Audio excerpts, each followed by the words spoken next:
Yes. Bonjour à tous, bonjour à toutes. Merci beaucoup Pierre en fait pour l'invitation et particulièrement aussi merci à Pascal qui m'a contacté via LinkedIn.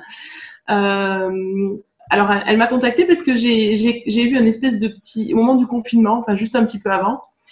J'étais complètement dépitée et je me suis tournée vers LinkedIn et j'ai commencé à écrire un peu machinalement une chronique en disant premier jour du Covid-19, qu'est-ce qui se passe pour moi? Et en fait, il s'est avéré que le lendemain, j'avais encore des choses à dire. Donc, du coup, j'ai fait le jour numéro 2. Et puis ensuite, j'ai fait le jour numéro 3 parce qu'il s'est encore passé des choses le troisième jour. Et là, hier, j'ai rédigé la chronique du jour numéro 31. Et du coup, je me retrouve tous les soirs à faire un petit peu le point de ma journée en tant qu'entrepreneur, en plein dans cette tourmente à laquelle je m'attendais pas, j'étais pas préparée. J'ai fait des études de management, mais on m'avait jamais dit un jour il y aura une pandémie et il va falloir organiser ton entreprise pour faire face à cette pandémie. Donc voilà, donc je me rends compte qu'il faut que je réinvente tout.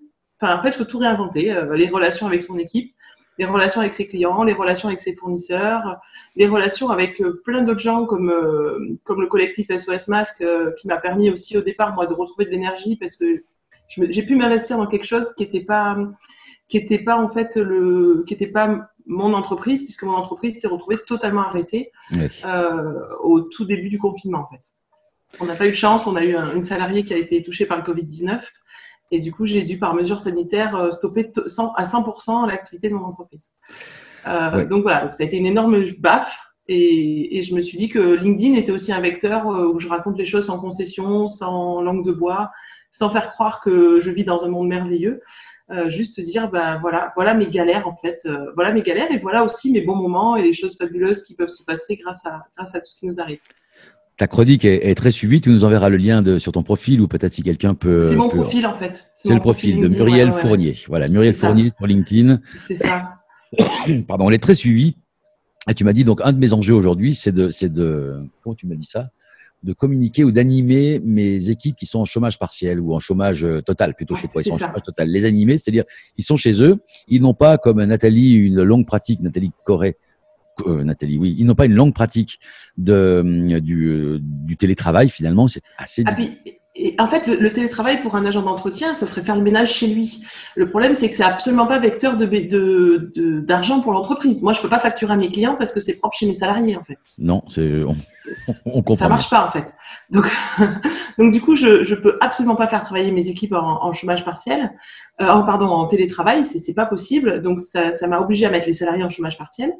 Les premiers jours, il y a eu beaucoup d'échanges parce que je leur ai envoyé beaucoup de SMS, notamment vis-à-vis de leurs collègues qui a été touchés par le Covid-19, pour leur donner les bonnes pratiques, eux, en interne, à suivre, savoir qui avait pu être en contact avec elles, à quel moment. Il a fallu un peu mener l'enquête en interne. Donc, il y a eu pas mal d'appels, on a beaucoup communiqué ensemble. Moi, j'ai aussi une difficulté, c'est que parmi mes salariés, beaucoup d'entre eux ne parlent pas français, ou Mm. très très mal. Donc ça veut dire que je peux pas forcément expliquer toutes les finesses de qu'est-ce que le chômage partiel, comment ça va se passer financièrement pour eux, qu'est-ce qui se passe pour l'entreprise, leur expliquer les enjeux de l'entreprise quand je suis face à des gens qui maîtrisent vraiment pas la langue française et avec qui on peut fonctionner beaucoup par écrit ou par téléphone, ça rend les choses encore plus compliquées. Donc heureusement, certains ont des enfants qui maîtrisent le français, donc j'ai dû l'expliquer à leurs enfants. Donc on explique à un ado de 14 ans la situation, qui va devoir lui-même l'expliquer à sa maman, par exemple. Voilà, ça donne des situations un peu complexes. J'ai une salariée qui est anglophone, donc c'est notre stagiaire RH qui est bilingue, qui lui a tout traduit en anglais pour être sûr qu'elle ait compris.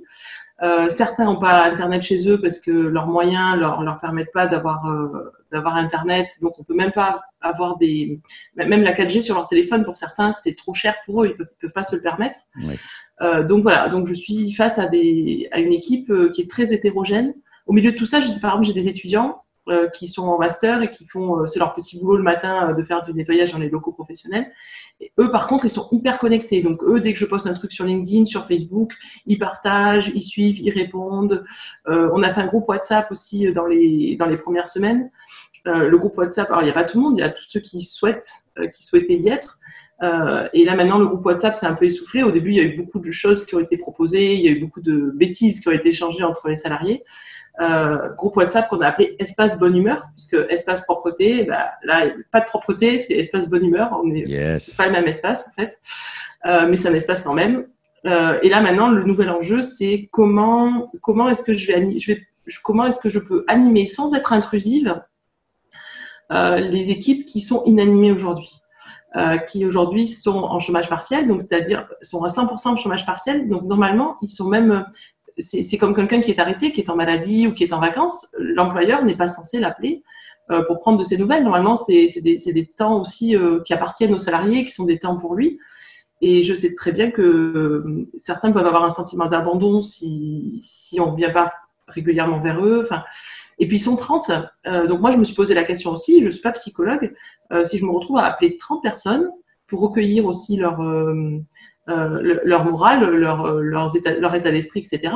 Est-ce que je vais être en mesure, moi, qui ne suis pas psy, qui n'ai pas été formée pour ça, d'accueillir la parole du premier comme je pourrais accueillir la parole du dernier, du 30e, en fait.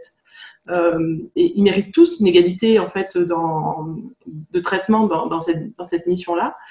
Voilà, donc c'est plein d'interrogations. Pour tout vous dire, au moment où je vous parle, je me pose la question depuis quelques jours et je suis pas encore arrivée à passer le premier coup de fil. Donc, je me suis dit que je vais essayer de le faire ce week-end. De soutien psychologique, c'est ce que ouais. Je sais pas vraiment si c'est du soutien en fait. C'est plus appeler pour dire comment ça va. Je pense pas être en mesure moi d'apporter un réel soutien psychologique aux salariés. Je suis pas formée pour ça en fait, et c'est pas mon rôle dans l'organisation non plus.